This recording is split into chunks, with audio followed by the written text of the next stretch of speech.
Hello guys, in this video I'm going to show you how to edit your profile picture on the Toy Blast application.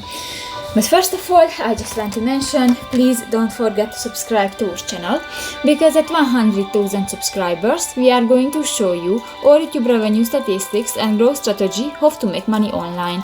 So let's jump into it. First of all, open the application on your device. So that's the home screen and you can find different buttons. New, if you want to edit or change your profile picture, just click to the profile icon at the upper left corner of the home screen and click to the green pencil icon next to your profile picture, and here you can select different pictures and you can select different frame. And if you finish, click the save button and that's it. So that's pretty much it for this video guys. See you in the next one. Bye bye.